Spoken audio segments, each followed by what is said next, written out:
bit of a journey through different places in Shas.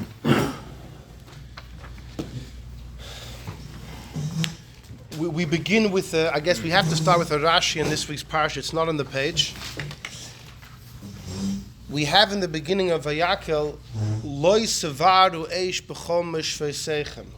The pasuk says you cannot kindle a fire b'chomesh v'seichem wherever you live b'yom HaShabbos in the day of Shabbos.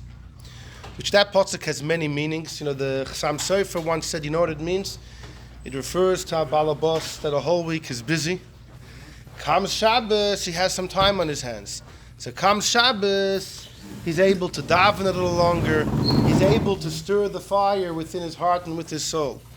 So the pasuk says, no, don't wait to Shabbos to stir the fire. The pasuk says, Loi sevaru eish. Don't wait b'yom HaShabbos. Don't wait till it's Shabbos till you start warming yourself up in davening. No, it should be every single day. That's what the Chassam Sofer said. The Shalosh said it refers to the Friday afternoon. Things can get hot in the house, in the kitchen. Did the wife prepare everything for Shabbos? Did the husband take out the garbage? On Shabbos, when people aren't working, everyone's sitting together. When people sit together, you talk and you could fight. During the week, everyone's busy. So the pasuk says, make sure b'yom HaShabbos lo sevaru eish, you don't kindle any fires, the fire of machlokes. The fire of machlokes. Anyhow, but the literal meaning of the pasuk is you cannot kindle a fire. And the question is that we know there's 39 malachas you can't do on Shabbos. It says in Parshas Yisrei, by the Aseres HaDibros, lo sasa, you can't do kol malacha, you can't do malacha. What's considered a malacha? So we learn out from what the Yidden did in the Mishkan, which is also learned from this week's parsha and from last week's parsha, where the Torah puts together, juxtaposes the mitzvah of building the Mishkan next to keeping Shabbos to teach us that as great as the mitzvah of building the Mishkan is, it doesn't push off Shabbos, which teaches me that whatever they did in the Mishkan cannot be done on Shabbos. And we know all 39 malachas were done in the Mishkan, and since the Torah says you can't do that on Shabbos, so that teaches me that those are the forbidden labors.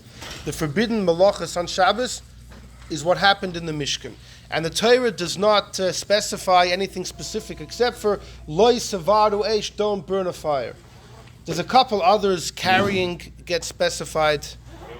Also in this week's parsha, when Moshe told the Yidden, don't donate any more for the Mishkan, the Gemara in Shabbos says it was Shabbos, and Moshe was telling the Yidden, don't bring any money or valuables from your tent, which is a Rishus HaYachid, don't bring it to me, because I'm a Rishus HaRabim.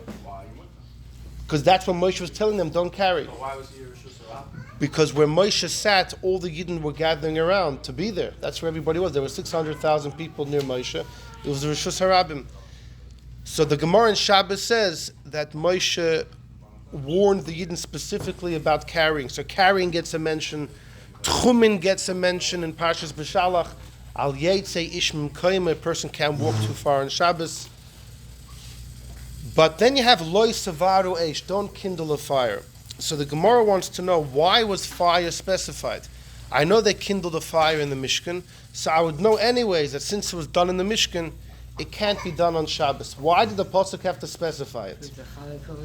So Rashi quotes, I didn't get it on the paper, but Rashi quotes in today's Chumash, a well-known machlokes Tanoim, and this machlokes comes up in the Gemara in many places, in many Masechtas, in Yevamos, in Sanhedrin, in Shabbos. There's two opinions, Rab Nosson and Rab Yossi. Rabbi Yossi says the pasuk is coming to tell you that lighting a fire is more lenient than anything else. Other malachas on Shabbos, if you do it on purpose, you can get stoned. If you're warned with witnesses, you get skila. If there were no witnesses, no warning, but it was deliberate, you get karas. If it was an accident, you bring a korban chatas. But when it comes to kindling a fire, says Rabbi Yossi, the Torah wants to tell you it's just a regular aveira.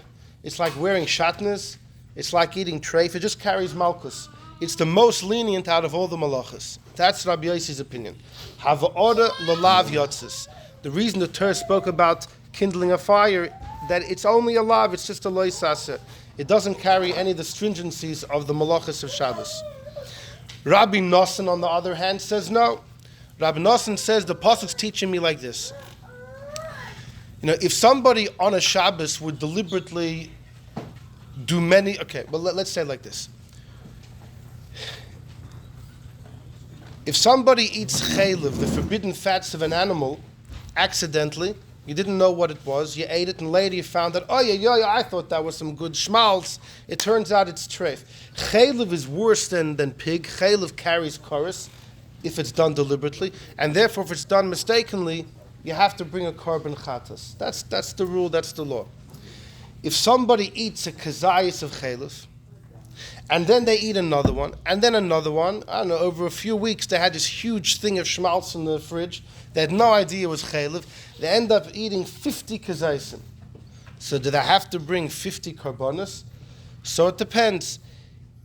If sometime between eating one kazayis and another, he realized, what I ate was chaylev, but then he forgot again and did it again, the idea, that knowledge divides between the different actions, and you have to bring a chatas for each one. But whatever's done under one mistake, under one helim it's called, under one ignorance, it's all considered one avera. Okay? Let's say someone in his fridge has chaylev, forbidden fats, he has blood, and and under one ignorance, he ate the chaylev, he drank the blood, he thought he was eating kosher food, and later he thought the blood was tomato juice, and the chaylev was, and later he found out, what did I do? He has to bring 2 korbanos because it's 2 different sins. It's 2 different sins. So the shaila is when it comes to Shabbos, there's one loisase kol malacha, you can't work on Shabbos. Okay? So if somebody on Shabbos does a few different malachas by mistake, and he didn't know that you can't write. He didn't know you can't build. He didn't know you can't plow. And he does all of them. And afterwards, it's like, someone tells him, by the way, you can't do any of these things on Shabbos. So how many mistakes did he make? On the one hand, he made 3 mistakes. He didn't know, he didn't realize there was an issue in writing, in building and plowing. On the other hand, there was the same loisasa that he did 3 times under the, So how do you judge this case? So the Gemara Masechta Shabbos has a whole discussion about this. But comes Rab Nosson and says like this. You would have thought that you only bring 1 chatos. It's like eating chaylev 3 times. If someone has a whole package of chaylev in the fridge and he thinks it's kosher, and he eats it once, twice, again, all under the same mistake, it's considered 1 sin. So too on Shabbos, because it's only 1 loisase kol malacha, there's only 1 prohibition. It turned out that he violated because he didn't know about the writing and about the building, but ultimately it was the same aveira again and again. You would think you're only chai of 1 chatos. Says Rab Nosson, that's why the Torah says, Lo yisavar, you can't kindle a fire. To teach you that each malacha on its own is chayiv. So it's called hava'ara l'chalak yotzis. The Torah spoke about kindling to be mechalik, to differentiate between each of the malachas, to say that each one's a standalone act. And if somebody woke up on Shabbos morning, they knew it was Shabbos, but they didn't, in school they only learned about 3 or 4 of the malachas, not the other 35, and he has a really bad day, and he breaks 15 malachas, all by mistake, and 6 hours later someone says, what have you been doing for the last 6 hours? You broke this. He has to bring 15 different chatois. Says Rab Nosson, that's why it says in this week's parsha, you can't kindle a fire. The Torah wanted to separate 1 malacha to say, just like if you're over this one by itself, you bring a chatos, so too each one. That's the well-known debate. Did the Torah say you can't kindle a fire l'lav yotzis, like Rabbi Yossi, that it's only a loisasa, or it's to teach you actually a chumrah, a severity, that each malacha on its own is a standalone, is independent, and carries its own punishment as far as bringing a korban. Fine, and Rashi quotes this debate. Okay. So, bam. Let's start with number 3 for a second. There's a Gemara in Pesachim that speaks about the opinion of Rabbi Akiva. This is very important. The Gemara there was, we're coming to Pesach, so we throw it in. but it's a big piece of the puzzle that we're going to see. Rabbi Akiva says, the Torah says, Ach bayom harishon, on the first day you have to destroy chametz from your house. It's a pasuk in Parshas Boy. It sounds like the first day of Pesach you got to get rid of your chametz.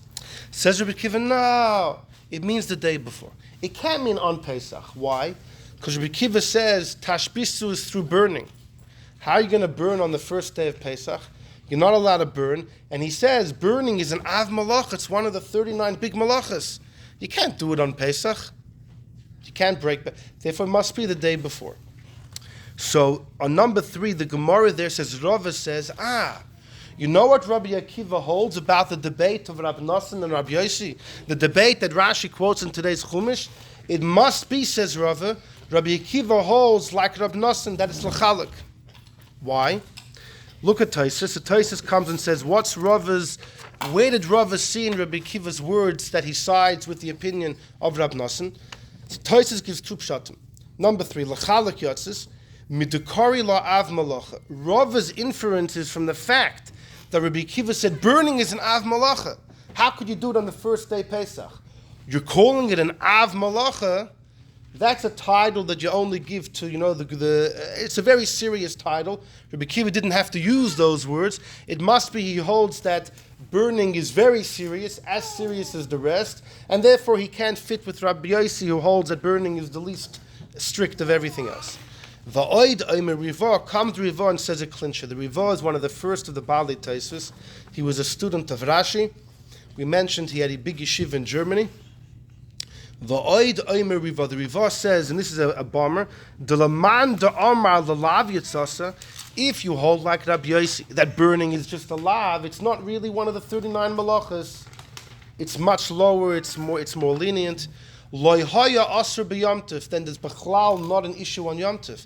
Kiven the ein shei malacha, it's not called the malacha. In other words, like this: the Torah says if you do malacha on Shabbos, you get killed. Mechalel moisumas, if you break Shabbos, if you do malacha on Shabbos, kol ha'isa by malacha yumas. If you do a malacha on Shabbos, you die. According to Rabbi Yossi, kindling a fire, you don't die, so it can't be a malacha. It's not called a malacha. Because it says, Kol ha'isa by malacha, if you do malacha, you die. So by simple deduction, if Rabbi Yossi holds that for kindling a fire you don't die, it's not called a malacha. When it comes to Yom Tov, the Torah says you can't do malacha, then it doesn't include kindling a fire. So says the Rivah, if Rabbi Akiva holds like Rabbi Yossi, you could burn the chametz on the first day of Pesach. What's the problem? Make a fire. There's no problem. There's no problem on Yom Tov. Minat Torah, there's no problem to burn a fire. So that's incredible. That means if you paskin like Rabbi Yossi, then kindling a fire is not even it's not a malacha. The Torah said you can't do it on Shabbos, but it's not part of it's not considered a malacha. It's not a labor. It's not. And therefore it's not forbidden on Yom Tov. And fascinating, what about Yom Kippur? There's a beautiful tshuva of the Shagas Aryeh, where he really rips apart this one line of the Rivah. He tosses like a pancake this way and that way until he disagrees with him. L'chayra, based on this, on Yom Kippur as well, on Yom Kippur the Torah says you can't do malacha, right? It's only by Shabbos where it says you can't kindle a fire. So on Yom Kippur, you're allowed to burn a fire on Yom Kippur?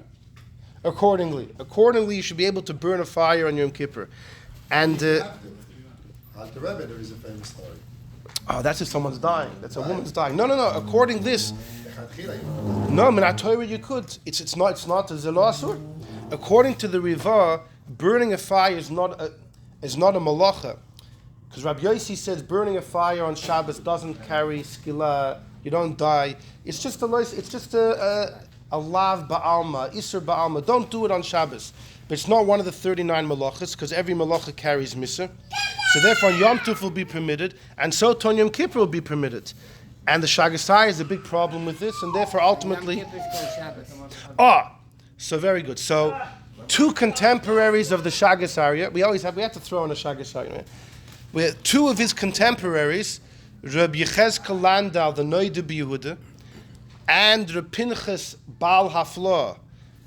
Both of them taina that no, even according to the Rivah, you wouldn't be able to kindle a fire on Yom Kippur. Yom Kippur is different than Yom Tov, because Yom Kippur is called Shabbos. It's called Shabbos Shabbos in Parshas Emor. So when it says in today's Chumash, you can't kindle a fire b'yom HaShabbos, that's Yom Kippur is Shabbos. Yom Kippur is Shabbos. So they taina that... if it's not one of the Lamed Tes Malachos, then what makes up that lot? No. It is no. It is no. It's one of the 39. It's one of the 39, but it's not. It's different than the other 38 malachos. In other words, it's not. It does make up one of the 39, right? It's one of the 39, but it's different than the other 38. I should have said it's different than the other 38 malachos. It's not really called a malacha in real definition. So the Shagas Aryeh feels, according to the Rivah, it could be okay on Yom Kippur biblically. So what's the Shagas Aryeh's problem really? That Yom Kippur? He has lots of rayas that it could be that Yom Kippur is a problem. But why can't Rosh Hashanah? Why is it not outrageous on Rosh Hashanah? According to the Rivah, Rabbi Yossi holds you can make a fire on Rosh Hashanah. Yeah. Just as No, but problematic. no, it's not. No, he quotes Gemaras that seem to indicate that Yom Kippur is an issue. No, but why is he only outraged about Yom Kippur? Because there's no Gemaras that tell you that Rosh Hashanah is a problem, only Yom Kippur. When the Shagas Aryeh deals with the sugya, he's not looking at the reasons behind the halachas. He's going to go through every single place in Shas and squeeze out, what do you see from here, what do you see from there, and whatever conclusion you reach because of that, you can't look into your gut and think what makes sense or not. It's all about the words of the Amoraim, and that's it. Anyhow, So but what was it about Yom Kippur that he found? I could show it to you. Yeah, it's a whole. But like we mentioned, the Noidib Yehuda and the Baal HaFlo both say that Yom Kippur is anyways called Shabbos. Fine. Al Kapanim, we see that Rabbi Akiva sides together with Rab Nosson that burning a fire is like all the other 38 malachas, and the reason the Torah separated is to teach you each one carries its own punishments. Now, with this, we're going to go on an incredible journey. Hopefully it won't take too long. We begin with number 1. This is mamish going to be absolutely fascinating, I hope. Number 1. Amar Rav Yehuda Amar Shmuel. We have to go to a story in the Chumash in Parshas Shlach. There was a fellow known as the Mekoshesh. The Mekoshesh is a Jew who broke one of the early Shabbosim that the Yidden had when they were in the desert. And ultimately, the Mekoshesh was killed. Moshe put him in a jail cell to find out what he's supposed to do with him. And then God told him, you kill him. So, Amar Rav Yehuda Amar Shmuel, what did the Mekoshesh do? Ma'ivir arba amas b'shus rabim hava. He carried 4 amas in the shus rabim. He pasha carried. That was the whole thing. He picked something up. He walked 4 amas or 6 amas, and he was warned exactly. Yeah. The Masnisa Tana, because the pasuk says that they found him. The pasuk says they found the guy being Mekoshesh, which means there were 2 witnesses there. They warned him everything. Tana, the Masnisa Tana, we learned in a Tosefta, Toileshava, he uprooted something from the ground. Rav Achab, Rav Yankov, Amar Ma'amar Hava. Ma'amar is if someone takes stalks and he piles them up. Bundles is also. So frek the Gemara Lamai Nafkamina. What difference does it make? Whatever happened thousands of years ago. What are you arguing about? Says the Gemara, look at the Rav. Big difference. You have to know what Rav said. Rav, the great Rav, originally was a secretary for his uncle Reb Chia.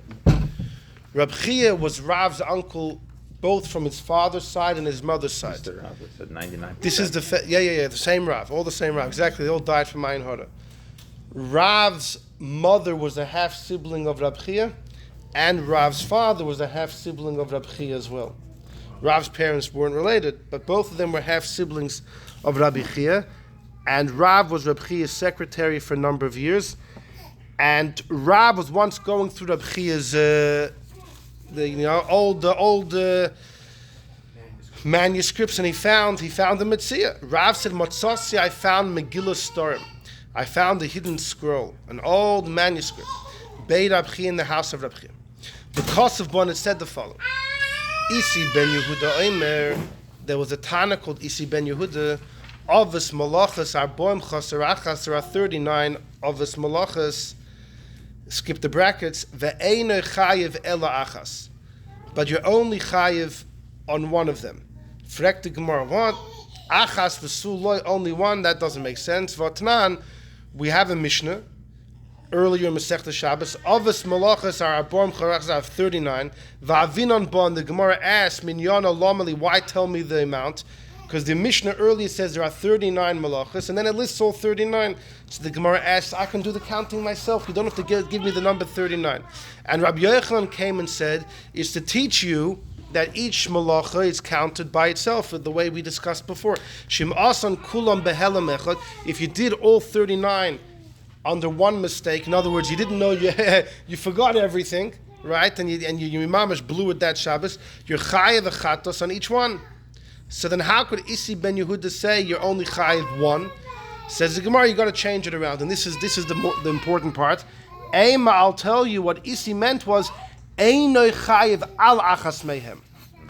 Isi said there are 39 malachas, and on all of them you get stoned except for one. Then you have to skip the Which bracket. one he doesn't know? You You have to skip the bracket. Well, the brackets earlier That's was in the way right. the Gemara first understood. Right, exactly. That's exactly. There's a whole debate. You put the brackets in or not.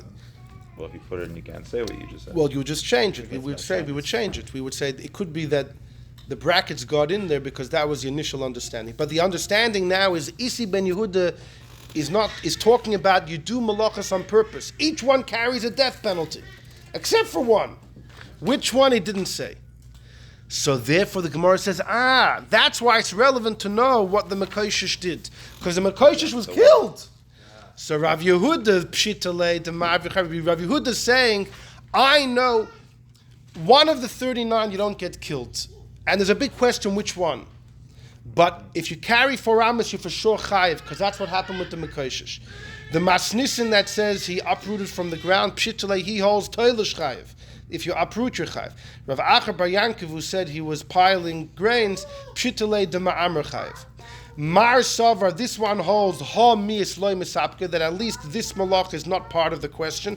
Or Mar Savar, and the other ones hold ha mi'is, this at least loy misapke is not part of the question. So that's why it's relevant. Eliminated from the ones that you Exactly. Well, each one holds one. Rav Yehuda holds it's the carrying. The Tosefta holds it's the plucking. Yeah. So in other words, let's say take Rav Yehuda for a second. Carrying is for sure chayiv. But the other 38, there's a big question mark. Somewhere there's something that doesn't carry the death penalty. We don't know what. So comes the Chavas Yoyer. The Chavas Yoyer, Rabbi Yor Chaim Bachrach, one of the greatest minds 300 years ago, a little over already. He was born in 1638, passes away around 1702. So he's a while back in Germany. And Mamash, a brilliant mind, and he asks a very simple question. What's the whole mystery with Isi? Isi ben Yehuda says there's one malacha that we don't know if you're chayiv. You know which one it is? It's kindling a fire, no? Doesn't Isi ben Yehuda subscribe to the view of Rabbi Yossi? Rabbi Yossi says the reason that kindling was written in today's Chumash is a leniency. All the other malachas carry a death penalty. Kindling a fire is only Malkus. Well, then why would he say Matzosik Megillus? So the vort of Megillah Storim is, before Rabbi Yehuda Hanasi wrote the Mishnayos, there was an accepted rule that the Torah Shabbat Peh remains oral, can't be committed to writing. Until Rabbi Yehuda Hanasi, who was Rabbi Chia's teacher, did the monumental work of bringing everything into the world of writing, so it shouldn't be forgotten. He broke one rule of writing the oral law in order to save the oral law. Before then, though, you weren't allowed to do it, but you were allowed to write personal notes. You wouldn't be able to take it out publicly and give a drosha from your notes. But privately, you're allowed to write. Now, why would people write it down privately? They shouldn't forget. So this din of Isi ben Yehuda, it was written, the reason it was hidden wasn't because it was a strange opinion. Before this, Exactly, yeah. So Rav was rummaging through Rabbi Chia's... the timing works. He was before. No, Rabbi Chia lived through the time when Rabbi Yehuda Hanasi put together the Mishnayos. So Rabbi Chia still had some of the old manuscripts. He was holding on to them. The Kisveyat, they only gain value. Why is it significant that we're trying to, those 3 people in this Gemara try Yeah. to figure out the other 39? We don't know, They but were this just one. making a point on one. What's the point of making a point on one? There's 38 other ones you have no clue on. Why are you going to make a stand? At least Why you this. take a At stand least on this. it? At least this. In what context? In what context that if a bezin sees someone breaking Shabbos, they can't kill him unless it's one of these three. So you're solving, you know what I mean? You're not trying to solve the 38 No. to make a whole. You're No. just saying at least one. Exactly. I made my Exactly. stand. In other words, it's amazing. If somebody does break Shabbos, bezin can't kill him because maybe it's one of the maybe that's the one malacha that Isi says you're potter for. I'm sure there's other places where they try to figure you out said, the 38. So the Like, Chavas Yor wants to know what's the whole puzzle here? Isn't Isi ben Yehuda subscribing to the view of Rabbi Yossi that kindling a fire is just carries malchus? That's the one. That's the one. Isn't that the one? And the truth is the Meiri was audition, writes in his Karmatei Masechta Shabbos that Isi does hold right. He says, he quotes Isi's words and he says, without telling you, Isi is referring to kindling a fire. He's tried to solve the whole puzzle. Yeah. Just pick out one So out then, of so 38. the Meiri says it. So that's mamash akasha. So why did? So what's going on in the Gemara? You know, the Chavas Yors looks at it the other way. He sees from the Gemara that the Gemara wasn't able to identify, and therefore he has a kasha. Why not? Why didn't the Gemara assume it's Rabbi Yossi? So I would tell you. What is the answer? So the Chavas Yor goes in the whole arichas. It could be according to Rabbi Yossi. If kindling a fire doesn't carry a death penalty, then extinguishing kibui doesn't either. Then you have to remove 2 from the 39. Because kindling and extinguishing, havara and kibui, are 2 of the 39. If he holds that kindling the fire doesn't carry, the extinguishing as well. So then Isi can't be him, because then he would have to take off 2. And he gets on to a whole discussion about that. Anyhow, there happens to be a major debate between Tosfos and Rabbeinu Chananel. Tosfos holds, according to Isi ben Yehuda, this one malacha that you're off the hook is only from being stoned, but it still carries a korban chatos if done by mistake. It still carries a korban chatos if done by mistake. It's only the stoning that you're off. And by the way, the Ramban and both of his students, the Rashba and the Ra'ah, Rabbi Aaron Alevi, and their student, the Ritva, so that whole chain of Sfardish Rishonim, all 4 of them go like Tosfos, that it's only stoning that you're off, but Koros you're chayiv. Because in order to be chayiv a korban chatas when done unintentionally, it needs to carry Koros if done intentionally. But according to Rabbi Yossi, if you kindle a fire, it just carries malchus. There's no Koros, there's no korban chatas. So if you go with that approach of all those Rishonim, then this Chavas Yor's kasha is not a kasha. Isi ben Yehuda is only removing the stoning from one malacha. But whatever malacha it is, still carries the chata, still carries the koros. According to Rabbi Yossi, kindling only carries malchus, which is more lenient, and that's it. I'll tell you though that Rabbeinu Chananel, one of the first of the Rishonim, he lived in Al Kairun in Tunisia. And he ties, according to Isi ben Yehuda, whatever this mysterious malacha is potter from a chatas as well. There's no stoning, no chorus, no chatas. So according to Rabbeinu Chananel, the Chavas Yor's question's a good kasha. It would fit very well to say that it's referring to kindling a fire. Okay, but we move on. You'll see where we're going with this. Join me in number 2 now. Number 2 is another Gemara in Shabbos, right after the Gemara in number 1. The Gemara quotes a Braisa. Mekoshesh, who was the Mekoshesh? Zet Slavchad, he's Slavchad. Who's Slavchad? Slavchad doesn't come up till Parshas Pinchas. In the end of the 40th year in the desert, Slavchad's daughters come to Moshe and complain. Our father died in the desert. He died becheto, he wasn't part of the Marah. He died of his own personal sin. And he has no sons. Who's going to take his portion in Eretz Yisrael? By the way, we know there's a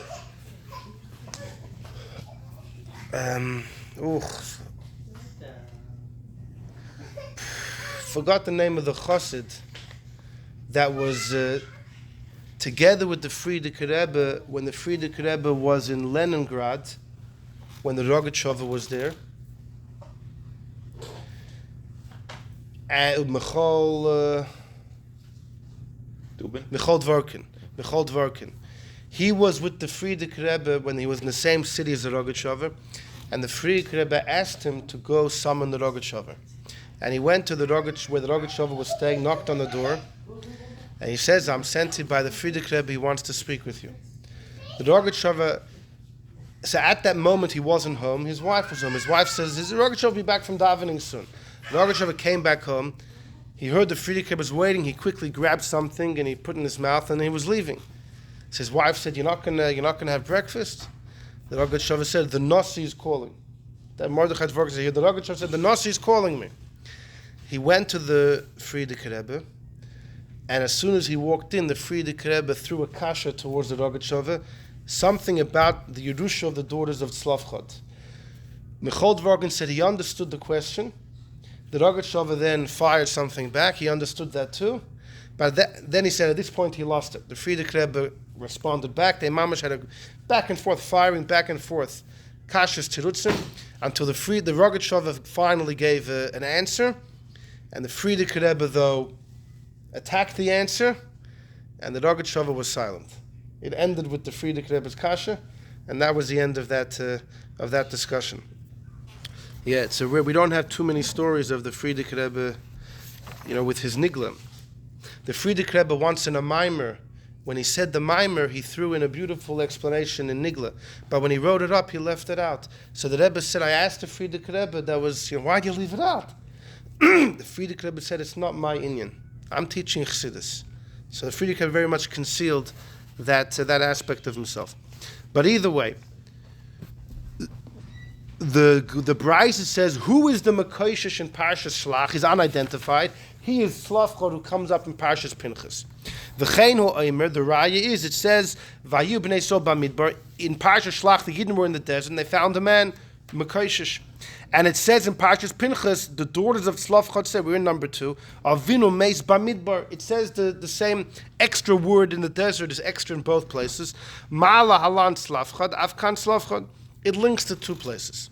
That's the words of Rabbi Akiva. Amaloi Rabbi Yehuda ben Beseira, he said, Akiva! Ben kach u ben kach at the Litton says, in either way you're going to be held responsible. In Kidvercha, even if you're right, the Eibishter concealed his identity. Who are you to expose him? HaTorah kisasa, God concealed him. Va'ata megala? V'im lav, and if you're wrong, oh boy, atomaitzi laz al oisei tzaddik. You're speaking negatively about that tzaddik. If you're wrong, and Tzlavchot was a good man, how are you calling him the Mekoshesh? Now, right off the bat, this is so strange. The pasuk says in Pinchas, Tzlavchot's daughters say that our father died b'chetoi, he sinned. Whatever he did, he was a sinner. It's a clear pasuk in Pinchas. How could Rabbi Yehuda ben Beseira tell Rabbi Akiva, you're being moitzi laz al oisei tzaddik? So Rashi says the laz is, he may have sinned, but to say he broke Shabbos publicly, but that Rashi doesn't help me. How could he call him a tzaddik? How could he use the word tzaddik? Okay, then. Oh, but doesn't say the tshuva. He had to use that tzaddik. Tzlavchot, Even if he was a Mekoshesh. No, according to The this, chetoi he did means. it in order to teach everybody. We're going to see. Tzaddik was asher yaseh tov v'lo yechtor. Okay, but Tosfos says in Shabbos it's only the majority of people. Right, exactly right. So there are exceptions. Anyhow, so the Gemara and so that's a kasha we have to figure out. On the one hand, and also, why did Rabbi Yehuda ben Beseira say Akiva? He's talking to him. Why did he have to say his name? So we're going to see something interesting. But look at the line underneath. The Gemara asks, wait a second, what do you mean that Rabbi Akiva was exposing? El hagam gzeira shava. He has a gzeira shava. And gzeira shava is considered to be exposed. It's funny because the Torah gzeira shava is considered clear. It's often you have to have the right glasses, but it's open. It's often it's clear. That's actually not so simple. We say in Parshas Korach that the Nesiim, the leaders of the Yidden, the Nesiim of the Shvatim joined Korach. And we learn it from Gzeira Shava. It says Nesiei Ha'eda in one place, and it says Nesiei Krui. We have a Gzeira Shava that links the Nesiim to Korach. And the Medrash Rabbah says Hashem didn't want to say it clearly. He wanted to cover up, to conceal them, to conceal their shame. So he only allowed it to be revealed through Gzeira. So the Chassam Sofer asks how this Gemara fits with that Medrash, but that's besides the point. But says the Gemara, but it's Gzeira Shava. Says the Gemara, Gzeira Shava loy gamar. Rabbi Yehuda ben Beseira had never heard this Gzeda Shava from his teacher. You can't make up your own Gzeda Shavas. And therefore Rabbi Akiva had this tradition. Rabbi Yehuda ben Beseira didn't. So Rabbeinu Tam asked, so why didn't Rabbi ben Beseira just learn it from Rabbi Akiva? Rabbi ben Beseira didn't hear it from his teachers. Let Rabbi Akiva be his teacher for this Inyan. Rabbeinu Tam says a fascinating thing. There's a certain amount of Gzeda Shavas. Exactly. Rabbi Yehuda ben Beseira already had the tally. You can't add anymore. You can't add anymore. I'll tell you though that some Rishonim Taina, that when the Gemara says Gzeda Shava loy gomar, some Rishonim say it doesn't refer to Rabbi Yehuda ben Beseira. It refers to Rabbi Akiva. Rabbi Akiva never learned this Gzeda Shava. He made it up on his own. Anyway, either way, so the Gemara then finishes off. Elo mehecha have a coin to Rabbi Yehuda ben Beseira. What did the Slavcha do wrong? Mevi'apilu. What's the vi'apilu? After the Meraglim, Moshe tells the Yidden, B'Shem Hashem, that you want to stay in the desert, boy, you're going to stay here. And you're going to die here. The next morning, the Yidden are like, Chatana, we sinned. You know, and they wanted to ascend the mountain. And Moshe said, don't do it, you'll be wiped out. And Slavchad was one of those that went up and was killed. Fine. So he did a sin. So why is he... All right. Fine. So we want to know why is he called a tzaddik? Why did Rabbi Yehuda ben Beseira say Akiva? You'll see something fascinating. Join me in number 4.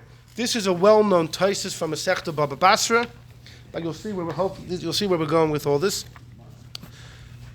The Gemara in Baba Basra says that Slavchad's daughters didn't get married until they were Afilu K'tanasheb, and even the youngest didn't get married less than 40 years old. Slavchad's 5 daughters were old. The youngest one was over 40. So Nero the Rashba, what? They got married in order.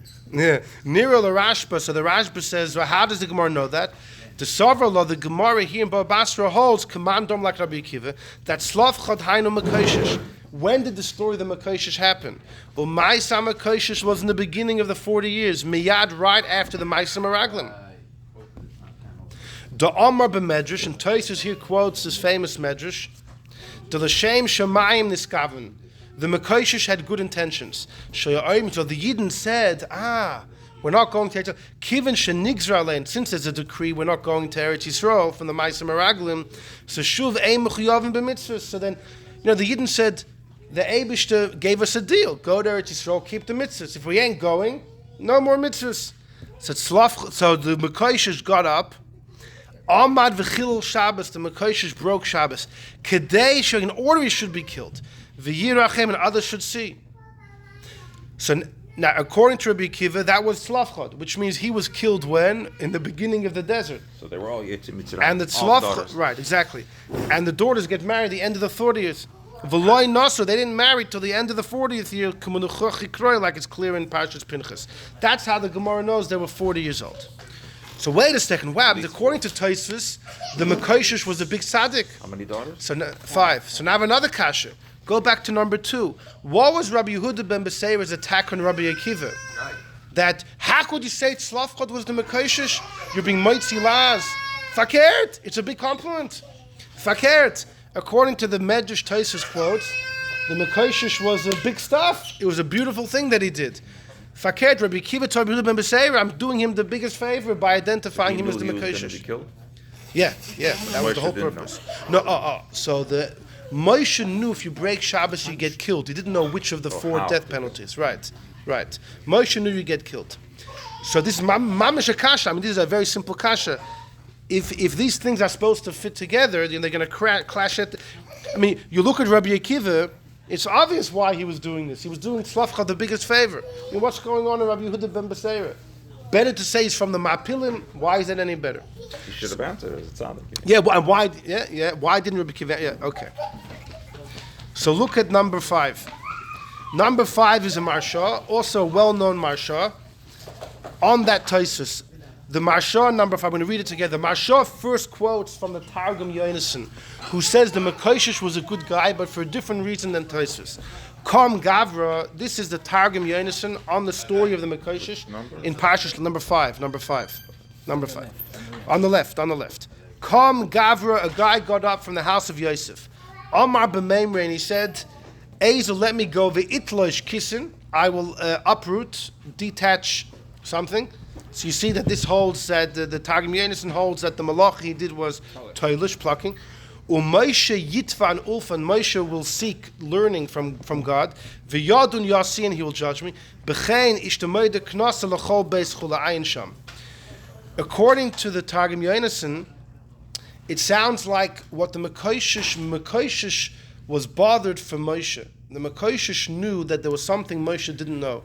Moshe didn't know how you kill a Mechalel Shabbos. Do you give him Sreifa? Do you Chenek, Herek, Skila? He wanted Moshe to know.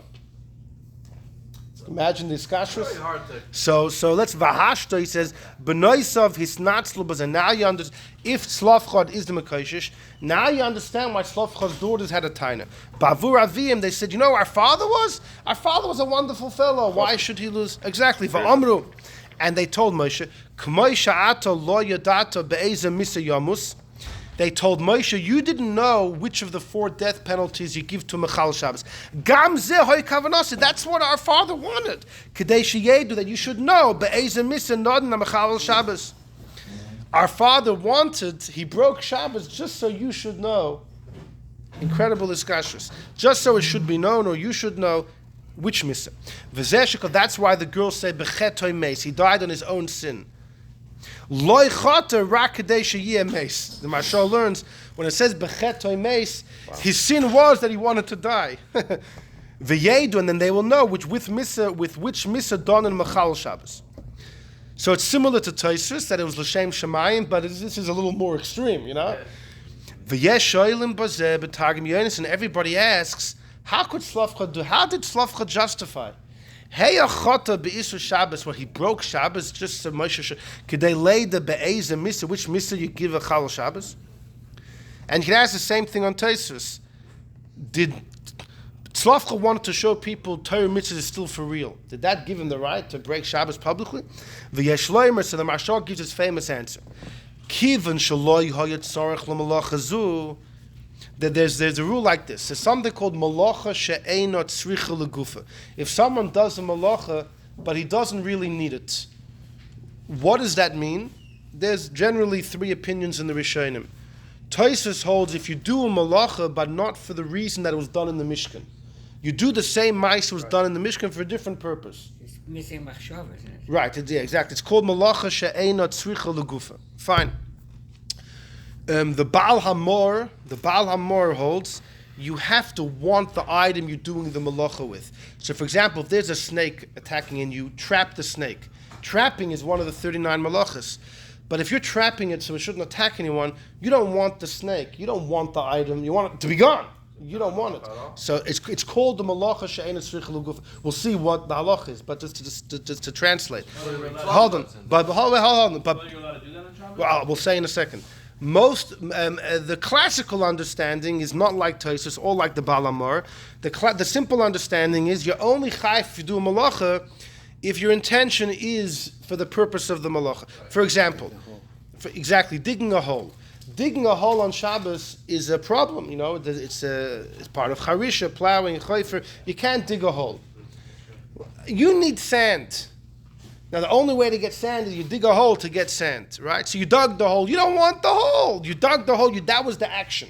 The action is an act of chilul Shabbos. You don't want it. Einot tzricha legufa. You don't want the hole. You just want the sand. Now, so what's the halacha in such a case? Whenever you have malacha, which is not needed legufa, so Rabbi Shimon and Rabbi Yehuda they argue. Rabbi Yehuda says it's chayev. It's Rabbi Yehuda holds it's mamash chilul Shabbos. Rabbi Shimon says no. Rabbi Shimon says minat Torah it's okay. It's only forbidden rabbinically. Who do we paskin like? So it's interesting. The Rambam and the Ureim paskin like Rabbi Yehuda, the machmer. It's mamash chayev. Most Rishonim hold like Rabbi Shimon. The issue is Rabbi Yosef Kairo. Because usually paskins like the Rambam, but Rabbi Yosef Kairo, when he wrote a Shulchan Aruch, he says, the 3 big ones are the Rambam, the Rif, and the Rosh. Whenever they argue, I'm going to take 2 against 1. The Rosh holds like Rabbi Shimon, that minat Torah, it's potter. The Rambam holds like Rabbi Yehuda. What about the Rif? What does the Rif hold about this debate? There's a major debate in what the Rif holds between the Baal Hamor and the Ramban. The Baal Hamor holds that the Rif holds like Rabbi Yehuda is machmer. The Ramban holds that according to the Rif, he goes like Rab Shimon. So what's Rabbi Yosef Kaira going to do? He has the Rosh on one side, the Rambam on the other, and the Rif. There's a tug of war. So Which one does the Rambam fall on? The Rambam is Machmi, holds like Rabbi Yehuda. No, the Ramban himself goes like Rab Shimon. Oh, so he just says what... The Ramban himself holds like Rab Shimon, and he believes the Rif holds like Rab Shimon as well. Right. So there's a big shmachloikus in the Achronim what Rabbi Yosef Kaira holds. And therefore the Alter Rebbe says that from all the Yisudim D'Rabbanan on Shabbos, the most severe is Malacha She'ena Tzricha L'Gufa. It's more severe than any of the other rabbinic prohibitions. Why? Because Rabbi Yosef Kaira might hold as biblical. That's why. Because Rabbi Yosef Kaira might, because of this conundrum, he might end up holding it's biblical. Some things are chayv. Right, exactly. Yes, these He'll contradictions. explain each one, but he doesn't really. Right. So says the Marsha, the Mekoshesh, when he did the malacha, he didn't need the malacha. It was for a side purpose. Sure. So, Havalei malacha, which is not tzricha l'gufa, Kumay choifer guma, we're in number 5, about 7 lines in, the beginning of the line, choifer guma, if you dig a pit, the ain't tzarch, you only need the earth. Shul patur, the Rab Shimon. So says the Marsha, the Mekoshesh didn't do anything wrong. What he did biblically was okay. What he did biblically was mamash okay. So why'd they kill him? Umiyu hu vadai, he was chayiv misa b'dinei adam. Why did Moshe kill him? Because no one knows what he's thinking. Shelo yadu ha'edim shehisru by, the witnesses that warned him didn't know that he did al dazu. No one knew that he had this in mind. Einon ela dvarim shebelev. These are, he had this shkoyach, he had it in mind. That's not what anyone saw. V'donin hayu oisei lemisa, based on the testimony. V'chein yeshloim lefi, the medrash that Tosfos quotes that we just saw, that Slavchad is Mekoshesh and Beseder. And he just says the same thing in Tosfos, that it was a malacha which was not tzricha l'guf. It's a Mekoshesh was a good man. He didn't do anything wrong, but only he knew that. How do we know it now? The Medrash says that they had a tradition. Yeah, Hold on. So there's a major kasha though on this. By the way, the Barditchever famously in the Kedushas Levi gives the exact same explanation as the Marsha on his own. And everybody asked the following kasha. Moshe didn't know what to do with him, right? He didn't know which of the 4 deaths. He had to wait for God. So why didn't Hashem tell him? Yeah. He's off the hook. He's off the hook. He's off the hook. Yeah, he knows. Moshe needed to hear from Hashem which of the 4 death penalties. So Hashem is the one who told him you give him skila. Hashem has to say his potter. Everybody asked this. Rabbi Chanan Wasserman asked this, and Rabbi Yosef Engel asked this in number 6. By the way, the Chidah as well, the Chidah in one of his Sfarim asks this, and the Chidah says, the Chidah gives a fascinating pshat. The Chidah says, Moshe knew if someone breaks Shabbos, he gets stoned. You know why he locked up the Mekoshesh? Moshe didn't know what to do with the Mekoshesh, because he knew that the Mekoshesh meant L'Shem Shemayim. He knew he was a great The Chidah knew, the Chidah says that Moshe's suffix of what to do with the Mekoshesh was based on knowing he meant L'Shem Shemayim. That's fast, but the Yosef Engel is a different pshat. Then he was told to kill him? So the Chidah explains why, Taka. Why? Because ultimately it was Dvarim Shebelev, and the Eidim warned him and he didn't desist. The Chidah explains the reason why he was killed, because Moshe knew he meant L'Shem Shemayim, and Moshe thought maybe I shouldn't touch him. But ultimately, because the Eidim warned him to stop breaking Shabbos and he didn't desist, so then that's it. Chayiv Misa for that. But he's supposed to acknowledge that I know this and I'm doing it anyways. Yeah, he did. Well, whatever is necessary, he did. He did. I mean, listen, he was killed. So look at Yosef Engel in number 6. This is in his Beis HaOitzer. It was a little encyclopedia he started to write. It's an encyclopedia that he takes topics that start with the letter Aleph, and he just writes all of his chidushim and everything. He didn't get very far, only to the letter Beis. But it's a very thick sefer. Oh, wow. And he writes, so the Kosav Marsha Sham, he quotes our Marsha, Dulafi Zeh was not an Avera, because it's a malacha that wasn't needed for itself. Va'af al gav, and then he throws in the brackets, Al kaponim midrabanan asur. Everyone holds you can't do a malacha shein tzrich l'gufa rabbinically, but im kol zeh, nonetheless, for a drabanan kaimelon we hold, oimin la'adam chatei kadesh yizke chavercha. By drabanan, you could tell a person sin a small sin so someone else could gain. So then the Mekoshesh would be justified to do a drabanan in order that other people should gain. Fine. Masha Enken, if it was an Isser Doiraisa, if it was mamish breaking Shabbos, he wouldn't be allowed lachtoy avur zchus acherim, because by Doiraisa we don't say sin for someone else to gain. Kain ufias daiti, to add on the words of the Marsha Zal, or ulai zeh asmakam, maybe the Marsha himself means it within his words. The gam yesh loimrad in the days of Moshe loy gozer adayin. It could be that the times of Moshe the rabbis didn't forbid malach centric lagufa. The divrei hamabit, the mabit holds there was no gzeiris while Moshe and Yeshua were alive. The Mabit was on the Bezdin with Yosef Kaira. The Mabit believes the whole 40 years in the desert and in the times of Yeshua, there was no rabbinic Judaism. I mean, Moshe made a few takonas, but there was no Isudim to Rabbanon. It all started later. Many of them much later, by the Anshe Knes Agdola. But at least in the times of Moshe Yeshua, there was nothing. So that's just a brackets. But Lefi Zeh, so he said, Ein Zoit Sos Laz Klau, Ukumuvin. So, so first of all, so then that's hinting to Rasha. What was Rabbi Yehuda ben Beseir's attack on Rabbi Akiva when Rabbi Akiva linked that Slavchad and Mekoshesh was a wonderful man? He meant L'Shem Shemaim, and in truth he did nothing wrong. So Rabbi Akiva, when he says that Slavchad was the Mekoshesh, he's doing him a favor. Why was Rabbi ben Beseir screaming? And then he continues, Elo de Kasha, but then he asks our Kasha, according to the Marsha, Im came Adu and Niska, why was he taka stoned? Hashem should have told Moshe, V'loi nemer lo Moshe, why wasn't it told to Moshe in a prophecy that he's potter? And Adrab, instead, nemer lo Hashem told Moshe, Misasa b'skila. The famous Kasha, if the Abish is getting involved anyways, he should tell Moshe that Tzlafchod's off the hook. The Mekoshesh is off the hook. V'nirali, it seems to me, the Kivon the Chil Shabbos be'edim, since he broke Shabbos with Edim, v'nischayiv misal pi adin, al kain or afilu hoyanem la Moshe, even if Moshe had been told that based on Tzlafchod's thought, gam kain loy hoyanifti wouldn't be potter, the loy b'shamayim, you can't pass shilas based on heavenly knowledge. All the Dayan only has what he sees, the Edim only has what they see. See what I wrote before. Exactly. So Hashem, even if the Abba should have told Moshe what Tzlafchad was thinking, it wouldn't have made any difference as far as the court case. Moshe. So why did they misasa b'skila? He says Moshe wasn't asking. Moshe was just asking the Abba, what's the punishment? He wasn't asking the Abish to tell me behind the scenes what was going on in his mind. Rak the Moshe Shal, Chil Shabbos gets with death penalty. Valzes Hashem had to answer the truth. He says Moshe asked the Abish had nothing to do with this guy over here. What's the deal if someone breaks Shabbos? Hashem had to say the emes, Ein Sheskila. Masha Enken Lamel for Hashem to say your potter based on what he was thinking, that wouldn't help because Loi B'Shamayim. Fine. He wouldn't be allowed to listen. Yeah, exactly. Moshe himself wouldn't be able. Yeah, he can't. Exactly. So where does this all take us? Here's the big thing.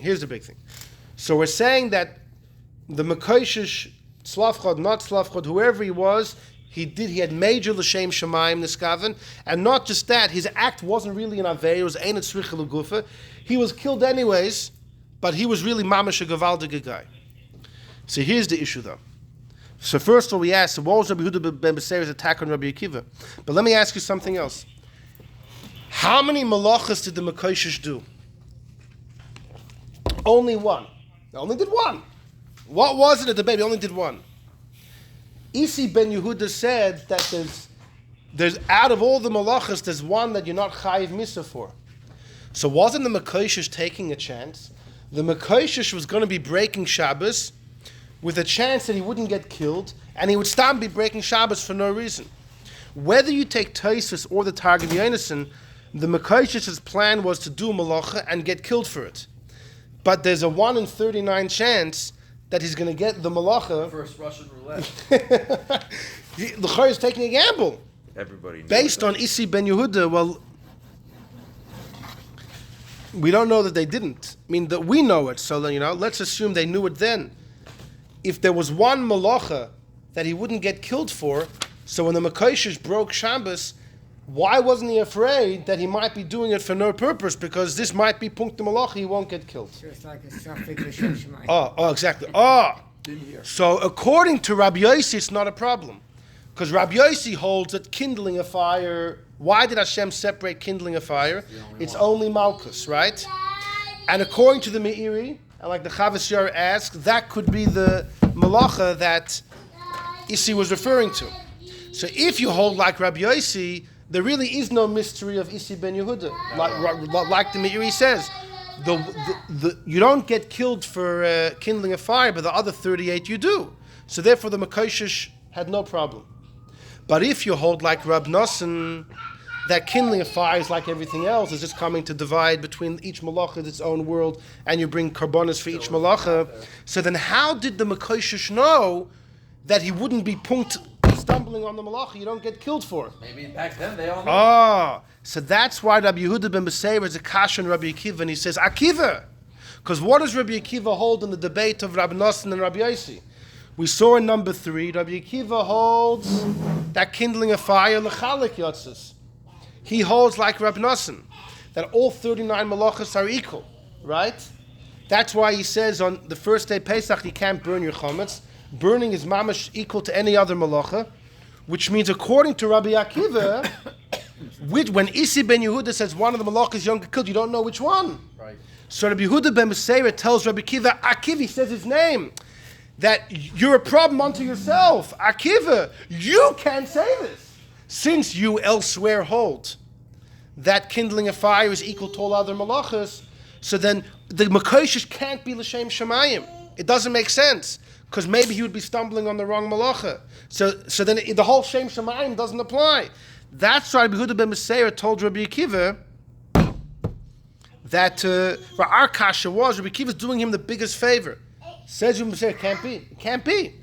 According to you, it can't be that he did it l'shem shemayim, because Slavchad wouldn't have known. If you hold like Rabbi Yossi, you could say that he knew, because the one you don't get is kindling a fire. But Rabbi Akiva, you don't hold that. So according to you, Isi ben Yehuda's suffix reigns on every single of the 39 malachas.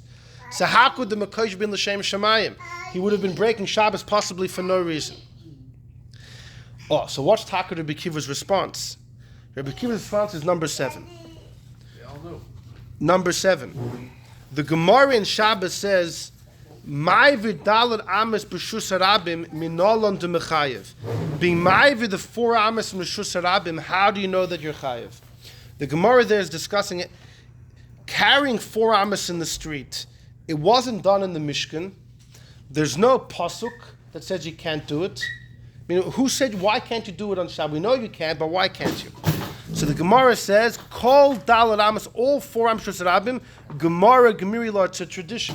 Hashem told Moshe in Har Sinai, besides there's 39 malachas, and I have a news flash that no one would have expected. You can't pick up something in the street and carry 4 amas and put it down. Now, I'll try and make this quick. This is even if there is an Eruv? No. When there's no Eruv. When it's a real Rosh Hashanah, when an Eruv wouldn't help you. According to, there's a well-known Baal Hamor. We already mentioned him a few times today. The Baal Hamor famously says, you know why the Eibusha says you can't carry 4 amas in the street? When you're in the street, the 4 amas around you are considered your domain. So if you pick up something, right, it's considered like it's inside a Reshus HaYachid, a private domain. And when you carry it 4 amas and place it down, it's like you carried from a private domain to a public domain. So the Baal Hamor says every time you carry 4 amas in the street, it's analogous in some degree to carrying from inside to outside. The Rambam, they say, has to hold it. The Rambam also says carrying 4 amas in the street is like carrying from one domain to another. The Rambam also gives the reason. By the Rambam has to. Because the Rambam elsewhere holds that any din which is halach l'Moshe Sinai never carries a punishment. He writes in his Pirush HaMishnayos, anything which is halach l'Moshe Sinai carries no punishment. But we saw in number 1, Rav Yehuda Amar Shmuel says the Mekoshesh was killed for carrying 4 amas. And you see in number 7 that carrying 4 amas is a tradition from Moshe. So therefore the Rambam learns is that Hashem told Moshe carrying 4 amas is like carrying from inside to outside. And that's why you're able to get killed. So they say the Rambam holds like the Baal Hamor as well. But we know Rashi disagrees. This is not in the sheet. Rashi disagrees. Where's the Rashi? Come with me to a Rashi in Masechta Sukkah. It's Sukkot, it's Shabbos. We don't carry the lulav and esrog. Why not? There's a mitzvah in our Torah. If you're living, let's say it's the first day Yom Tov, or when you're in Yerushalayim, because we're worried, you're going to pick up the lulav and esrog, you're going to forget how to shake, you're going to forget the bracha, you're going to carry it. What are you going to do? You might carry it 4 amos in the Rishus HaRabim and break Shabbos. So to safeguard Shabbos, we remove the mitzvah. Every Rishon asks, wait a second, where's the lulav and esrog? It's in your house. If you're going to take it to the rabbi, then before you violate carrying 4 amos in the street, you're going to violate taking from inside to outside. Hoitzah. Why do we say the concern is 4 amos in the street? The concern is you'll carry it from indoors to outdoors. So Rashi himself in Masechta Sukkah asked the question, and Rashi answers by mamish towards the end. Rashi answers that in order to be chayav for carrying, 3 things have to happen. You got to pick it up, transfer, and to place it down. And when you pick it up, you have to pick it up with the intention to transfer. If you pick it up without the intention to transfer, you're off the hook. Says Rashi, this guy picked up the lulav and esrog to bench. Then he decided to carry it outside. Says Rashi, you can't pin him. Even if he carries outside, he won't be chayav for the hoitzah of carrying from inside to outside, because when he lifted up the item, which is called the akira, it was not with the intention to do a malacha.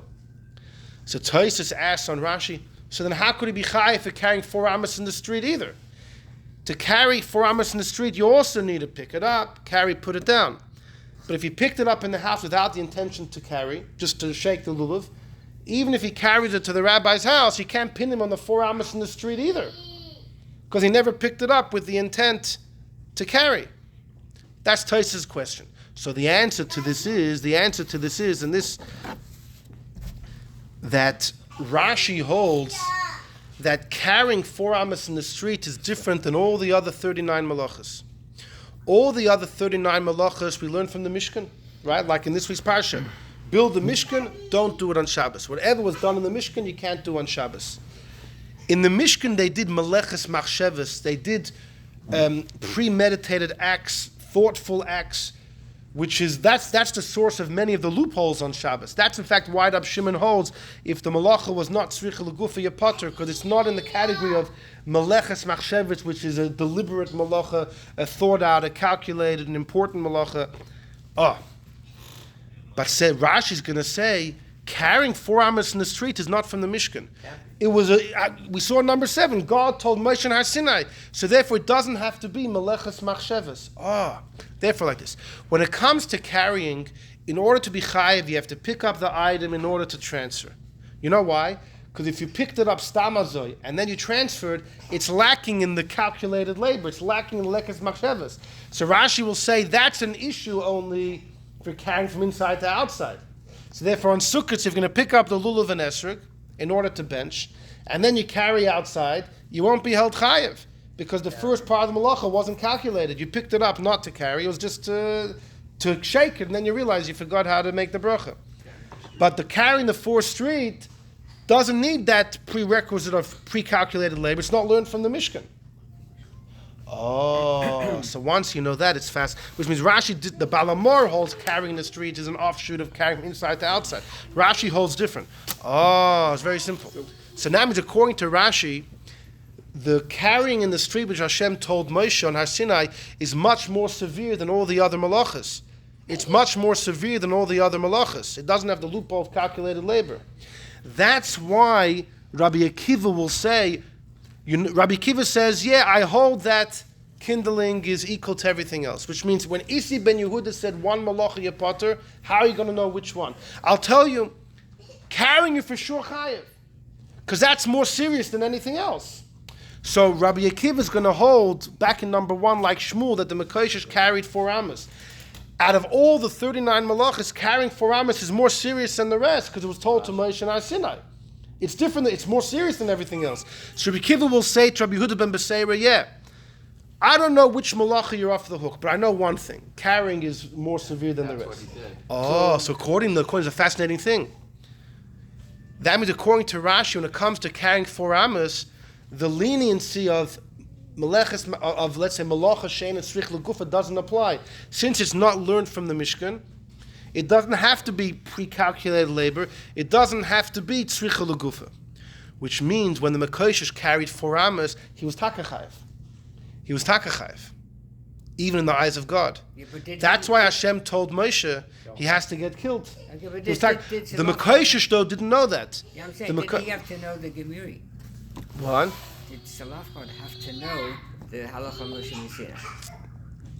Well, let's assume. Well, listen. According to Shmuel, Mekoshesh Dafka picked that, and Rabbi Akiva. And this is Rabbi Akiva's way of getting out of it. So, in other words, like this: everyone knew that carrying 4 amas is more severe than the rest. It's not from the Mishkan. There was a distinct, explicit teaching from Hashem to Moshe.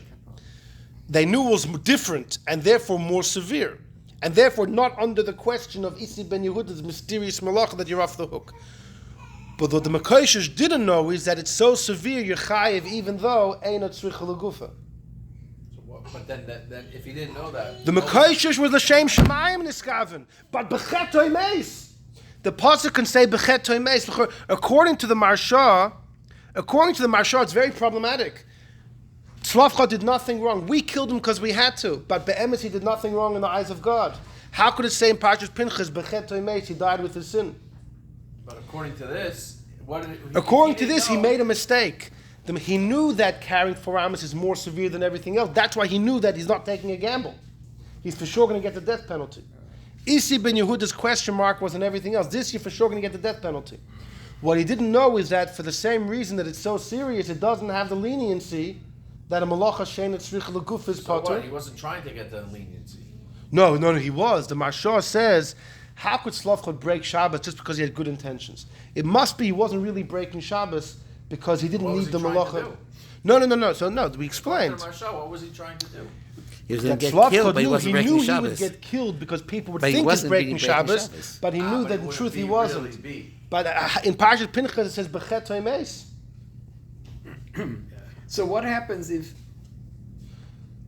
So you see, Can I just ask you what happens? but according to instead of- this, this is the. If you learn this whole, this is a. I have to say, this is a whole thing I once heard from my father. Part of this I gave over by my bar mitzvah drosha, because my bar mitzvah was in Parshas Vayakel. So I gave. You can imagine the olam was. So, but what? How do we? No, so this answers the biggest kasha was Rabbi How did Yehuda he know Meseir that he tells was gonna get he killed? tells Rabbi Akiva, you're being moitzi laz on tzlaf, but no, he's not. He's doing him a big favor. But now you understand Rabbi Meseir's kasha. No, according to you, Akiva, he can't be l'shem We shemaim. have an answer He's for taking a that, gamble. we have The answer is answer no for gamble. else. The answer is no gamble because this is the most serious. Once you go down that path, you can also explain, once it's more serious than the rest, you can also say it doesn't have the leniency of Meleches Machshavas to say that if it's not Tzricha Legufa, you're exempt, and you're going to say you're Chayiv. And that's why the Eibishter came and told Moshe he deserves to be killed, like Rabbi Yosef Engel asked, like everybody asks. Hashem should have said the truth. The answer is he did. Hitaka needed to die. I was l'shem shemayim. He didn't know that carrying 4 amas doesn't have the exemption of ein tzricha legufa. And that's why in Parshas Pinchas, Hitaka says b'chet meis. Can I ask you this? So instead of etrog and lulav, which is Anyhow, this is the which is a personal mitzvah. yeah. You have the mitzvah to you. But what about if you carry a sefer? Because there was a need to take a sefer from the house of the rabbi to the synagogue, or from your house to the house of the rabbi, whichever way. On What Shabbos? about- On Shabbos, of course not. You say no one should ever learn because you might take it to... There are some people, Taka, very careful not to learn on Shabbos. They might carry the sefer to the Rav. No, the reason is for whatever reason there was no. So the answer would be, when you have a specific obligation on that day, there's an urgency. You know, Lulav and Esrog, if you forget something, you have an urgency. You know, I need to get to the rabbi quick. You know, if someone's learning a Gemara, I need to get to the rabbi quick because I don't understand this Gemara. Such a person who feels such an urgency probably won't carry it outside. But Lulav and Esrog, everyone needs to do it. And I understand, but if an ignorant person doesn't know how to make the bracha, he gets very nervous. You know, what am I going to do? Imagine at the time of after a pogrom or something in a Yeah. small village, and then all of a sudden, it's Shabbos. You need to have a sefer. You need to be able to have a minyan. There's no carrying. The answer is no. But that's the question. You can't do it. This is I think he's asking you shouldn't learn because maybe you'll. no. No. What I'm asking is, how do you? He's asking you not to take a safe. The answer is No, no. I'm asking. No. Wait a minute. It's an avera lishma. So now you have, a situation where you have the people gathering to have a minyan, but you have no sefer. So Still no. It's not like a safe and Torah to bring it to the shul. Still no. Somebody will say it by heart. This is talking. You know, there's a about whole not that- shaila. that's There's a what whole. I'm asking. Tosfos discusses about can you get a goy to carry the sefer Torah? but then the goy is not allowed to. Yeah, but you're doing exactly. Can you get a goy to carry through? Let's say, if it's not a real Rishus Harabim outside, if it's what we call a Carmelist, Shvus b'mokim mitzvah. right? It's a shvus, du shvus, right? So Tosfos bemis, Tosfos is machmer. So we turn the air conditioner Tosfos is on quite and extreme. show- Tosfos No, holds but you can't get a goy to do a drabanon for a regular mitzvah, only for mitzvahs milah. But we don't paskin like Tosfos. Shabbos goy is a minig makubal. We paskin that you can get for any No. mitzvah, you can get a goy to do a Do drabanon. with the air conditioning. So if a person faints in front of you, Also, that's leistavara wait a second. This Wait is a minute. Exactly. So It's only a suppose- lav. It's only a Suppose I lav. make a case that a Sefer Torah is a live individual. What's the point? You The wanna point bring is the you are allowed safety to Are you you allowed to are put out allowed a to fire? carry a person who passes out in front of you. You lift them up and you're carrying him inside or something. Who said you're allowed to carry? Well, Carry it on Shabbos? Person who's Well, dead if a is person Moshe. is Mandy, a person is in after danger, that- or In is danger passing, of the that's law- what I'm talking about. A Oh, person not who dying. fainted. Oh, A person who perfect. fainted. Yeah, So sure. there's another Okay. video, you know, when you're on it. A story by your I mean, if we're not talking about carrying a baby, If the although Sefer that's Torah another- was lying in the street, last night. Yeah. there's definitely a I big want Indian to tell to you, move it's it. very interesting. That's About even the better. Tosfos I didn't Yom even Tov. think But of you that. get a Yeah. guy to move it. Yeah, of course you have to. You have to. You have to save it from. If there's only Yidden, what you would do is you would make a chain. One guy passes to another, passes Oh, to that's a another. good point. Yeah. Yeah. Yeah. How did the Mekoshesh say? So what's this whole thing with the? What's That's the it. bottom line about it? What are you There's doing? got to be a Giving beautiful up his sikha life about it. and- So There's a the sikha question about it. is, as Oh, Hashem tells us, by the Rebbe has a sikha discussing part of now ought to be this. such a kanai. Don't throw your life away to teach So, anybody. no one asked that. The Mashal Why Saila not? is not how he allowed himself to die. Suicide. The suicide How shit. could he break Shabbos just for this? And if he Yeah, answers, he didn't if break you're a Shabbos tzaddik. because it was Ein Tzricha L'Guf. Okay, but what are you letting yourself die? That doesn't make sense. Doesn't make Suicide. sense. It's against everything That's we what we have- talk about. Yeah, just like suicide by According to police. Tosfos' medrash, it makes sense. Yeah. There was a national This was catastrophe suicide about by to police. transpire. It Yeah. was the guards. So, you know. so National the Guard. national catastrophe Why about should to transpire. There was no other way but to have somebody kill themselves to figure Desperate out. time know. call for desperate measures. It's hard to. He has an It's answer. funny because Eis lasses Hashem no one and really fear asked that question. First of all, we discussed that according to many, someone's allowed to take their own life for tshuva. Yeah, but this guy's not doing tshuva for Sounds- himself. He's What's fakir. that? He's bringing the whole world to tshuva. It's not an It's a mitzvah derabim, huh? We But spoke that's about not our. that. That's No, not but our. that's And he's Sure. not killing himself. He's No, only but you're talking causing about their blessings somebody and like Yeah. Rabbi Akiva. I mean, You're causing we're not blessings. talking He's about a worse normal than person. the story of Reb Meir and the, what do you call it? took his life.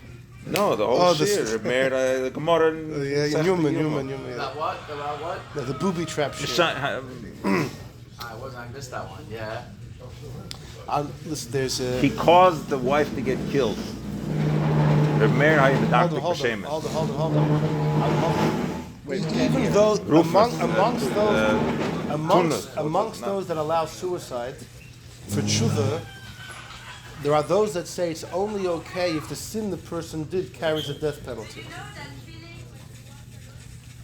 Say that Then, again? What happened? but there are some that say even if the sin that one didn't carry the death penalty, they can still take their own life for tshuva, even though it's not He warranted. didn't do a sin. No, but if you could take your life for a small avera that you did, for sure, to bring the whole Jewish people, there's no bigger mitzvah than that. That's the There's no mitzvah, though. other You're way. saying you're saying this is a mitzvah. There was in no the same other way category. to teach the Jews but to have one guy kill himself. No, It just- I'm sure it's they not have it. our They have way. it. No, he got up, he patched, he made a drasha, everyone should keep Torah and mitzvahs. They threw rotten tomatoes at him. So he said, all right, I guess I have to make a bigger statement. It's just very hard to accept. That's not our way. Hashem wants us to live. You're giving He the caused the answer. Jewish people to live. So saying maybe that's why it says B'chet Meis. I mean, clearly it says Bechet, No, his but the own Marsha, daughters. this Marsha here is trying to completely exonerate him. Yes. saying he did nothing wrong. It was only sure. that he did It nothing was wrong. only a slip up in the end. So no, you should should ask on the Mashal, why are you getting caught up in how he broke Shabbos? There's a bigger issue, how he allowed himself to No, die. because according to the Marsha, he didn't know about that way. He thought Hashem would say No, don't no, kill no, him. no, that's not with the Mashal. No. Sure not? Why? Fakir, No, but it's not no, like then there'll be no purpose of what he did. No, he wanted to die. He So he expected wanted to die. So if he wanted So to die, why how's the does- Marsha exonerating him? Exactly. You know, you should ask, why is Mashal getting caught up with how did he justify the breaking Shabbos? How did he justify the suicide? And the answer is, this is a proof to all those shittas. If you have a good reason to do suicide, We should have brought it into that The- shir. there's a safer. We should have brought this as a proof. We haven't yet had a We full didn't. shir on suicide, but you had, like some poskim will say, that even if someone did an avera which doesn't warrant a death penalty, they could take their life. And that, the answer is because it's warranted. So for sure, to bring all the Yidden back to Yiddishkeit, there's no greater mitzvah than being Mazaka the Rabbim. So why would his daughter say he's taka sinner, according to the Marsha? That your was own the addition, question You're we making asked at another the end. greater Shabbat. Because if you did not Avera, you can do suicide. So to be Mizaki Yidden, you can also do suicide. I think it's a Kal V'chomer.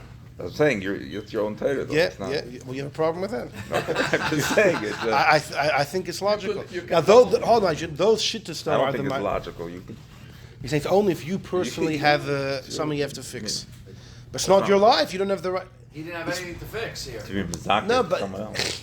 He was there's telling either out you're responsible for every Jew. What do you mean? You're responsible for you. First, hold on a second. Esther was allowed to do Gili Arayis with Achashverosh. When she went into Achashverosh willingly during the Purim story, she was doing To say that willing- physically, not spiritually. What's greater? What's What do you greater? mean? Physical death. So They were going to kill. we tell a person, didn't we No, just? no. Come on. Don't put down Esther. No, but you can back up on Finish your own out story. If her you month. say that Not putting he's- down Esther. I'm saying No, maybe she was similar able to do thing it because of that, not to save them of a spiritual death. to bring the multitudes of Yidden back Oh, you're to saying is Yiddishkeit. that So, but no, if not it's to bring them spiritual- back. That they shouldn't suffer a physical death. I'm saying so similarly No, you that could they apply. shouldn't suffer a physical death. in that case, you should have been patur because Okay, they're good. Could you throw that in as also? But I don't even know if you have to add that thing. You could just say the etzem fact of getting all the Yidden to keep mitzvahs. What is a person's? But allowed to that's give the up their reason life. he should have been saved. The mere I have a fact- question for you. The Friedrich Rebbe's Chassidim in Russia opened a mikveh here, a cheder. There was suicide. It was suicide. Why were they allowed to do it? No, they can get away It's with suicide. it. They can get away It with was it. direct. Get away with I'm it. sorry. I'm sorry. It was indirect. There was some that, like Uri said, some They that get got away with. it. Most got away with. Not, you know. Yes, it was you're risking, but it was attenuated. Right? There's there was steps. Steps that here he was walking right into a death penalty. He was doing it by Hesed. There was no way out. It's not like you have to. You're I hoping think you're allowed to do. the Are KGB you wouldn't allowed to catch do it? I think you're allowed to do it. And the Arvas According to those that allow suicide for tshuva, you would be allowed to do this. If you could do it for your personal tshuva, for sure, to save Klal Yisrael and to bring all the Yidden to Torah and mitzvahs. The What? Arvas just took place when they went into Eretz Yisrael. Whether he should speak at an event where there's going to be Right. Correct. Okay. You're right. So we can't throw in Speak Arvus. about, because what's he going to speak about? There's going to be goyim. So the Rebbe said, it's Kedai, you should go to this thing and speak about Inyanim that are Shayach from goyim. But here is a backward question. If he's doing it to save Am Yisrael, the fact that he's doing it to save Am Yisrael is a mitzvah so great, he shouldn't have been killed. That's what the Chidah asks. It's an Aveira Lishma. An Aveira Lishma, the Chidah says, should get you off the hook. Exactly. No, he says really, if someone broke Shabbos and had a good reason, that should be enough to get him off the hook. Good defense lawyer. Yeah, but ultimately he falls off that. That it didn't work. Taisus Yom Tov was Here's in two the more, end of the here's two more. 1500s. I think he passed away 1654. He was killed. 1579 to 1650. Let's see So if he I'm said right. they lived Somewhere in around there. Krakow. He lived in He was Krakow. killed. Didn't die. And during Who? that time, there was a... Tesis Yontif. No, he was thrown in jail, but he wasn't killed. I thought that He was jailed. maybe I'm mixing him up with someone else. But thing was After he died, that he was in a shul in the no man's Shabbos. When somebody comes. He spoke against the Shabbos Tzvi. Was it Taisus And one of the Yom? Shabbos Tzvi next took it. No, he passed away in 1654. Years before. Shabbos Tzvi wasn't big then. Shabbos Tzvi wasn't big yet when Taisus Yom Tov passed away. Maybe it was somebody else. So what's the story? What happened? He was killed by Shabbos Phoenix? So he spoke against Shabbos Tzvi in the shul. Christ crosses the story. People who didn't know, but he took one of the lamps from the wall and he threw it at him and killed him. I never heard that story, but the Taisus Yom Tov passed away before Shabbos Tzvi was big. The miser was paying for these people. Maybe it was that he had somebody no else. money to give them to the poor. Yeah. But he was doing it all. I don't know. And the Taisus Yom Tov was so spoke from it of what happened. He wrote that when I die, I want to be buried in no man's land next to this guy. Yeah. So he tells the story. Hear this? But the Yisrael Goy Kaddish, the Holy Miser. Yeah, this story. So he tells the story at this event, wherever he was. And there's a priest who's at this event. And the priest comes to him after. He says, can you tell me the story again? He says, I'm not going to tell any better. My English is not so good. He's like, has an accent. Yeah. But he says, no, tell me again. And he tells him again the whole story. He comes to his hotel. He tells me, tell me the story a third time. He says, are you okay? Are you... So he says, Your brother's story I'm telling. I'm the gem. So he Is says, it, I thought that guy was my grandfather. I didn't. The priest tells us Well, how? What's the miser? that the miser was my grandfather. Gerda has the was supposed to bring it to you. Oh. The office that day. Oh, okay. So Mr. He has it. He says, no, my So mom. thank you very much. My mother Thank you. told me on her I'll track him down. Yeah. She was a refugee. And she said that I'm Jewish. I want you to know that you're Jewish. And she told him a story about a miser. That's your grandfather. And that's your grandfather. Wow. So years go by. David Shachat's by the Kaisel. Priest, A guy goes over to him and says, Rabbi Shachat, do you recognize me? He says, no, who are you? Famous eyesight, now I remember. Yeah. And he's a bar. But- So he says, I'm the Galam, I'm the priest. And he says, I made a gear l'kumra. I converted because of the story I heard from my mother, but you whatever. wanted to make sure. And he came up with me. And he gave he went by the name, But right? the whole By, reason was that Rebbe told him, tell the story, to go to the event. Don't not go. Not go. Tell something that's shaykh to Goyim also. Did that? Amazing. Yeah. Amazing. There's a Did it- footnote to that later on, Rabbi Shochet found out that he is Einikel of the Taisus Yom Tov. of the Rov, His and this guy is Einikel of the Miser. Did the Rebbe tell Rabbi Shochet? Taisus Yom Tov says, Ein Dershim v'Gugul. That's what I also read in the Sapphire last night. Really? And what does that mean? You He don't. has a whole drasha. In one of his drashas, he says that you can't go and talk about Gugul in public. You're saying he wouldn't be a fan of the Shabbos afternoon shir. I'm gonna read it again. Check it out. Listen, with all due respect. He says that because he says the whole thing. Many people say this and they bring in Gugulim. I'm gonna say this. I'll be Nigla. Yeah, but the But Baal listen, we're following with the listen. By now, Is that possible? in his time, the Arizal's writings didn't come to Poland. Yeah, the Baal Shem Tov talked In about other it. words, we're relying on the Arizal. We're not making our own. But he speaks pretty sharp about it. Don't go there. That's fine. I didn't see that. Oh wow, that's interesting. But that's pre Baal Shem Tov. Yeah, and pre the Arizal's teachings being spread through Poland. Disseminated, yeah. So yeah. When was the Arizal? What year? He passed away earlier, 1572. But his And they were the different writings places. weren't allowed out to Eretz Yisrael. And For a couple of anyways, it came out afterwards by a student. No. Chaim Vital. One of his students, Yisrael Saduk, traveled around the world and taught, but orally. He went around Poland, but he didn't.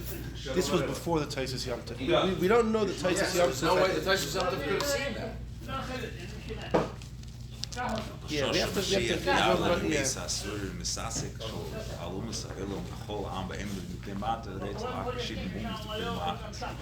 קורא שיש באמנו יש בעמך, גנובים יש באמנו, גנובים יש בעמך, שב חידומים יש באמנו, שב חידומים יש בעמך, גל הרייס יש באמנו, גל הרייס יש בעמך. ואיזה שום שטה של אין לי תשובה משיח. אפילו מכל שר הגודל שטה של אין לי תשובה.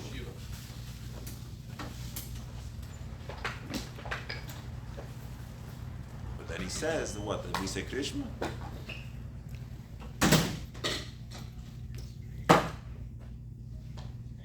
Right. The goyim, are you carry Krishma like children?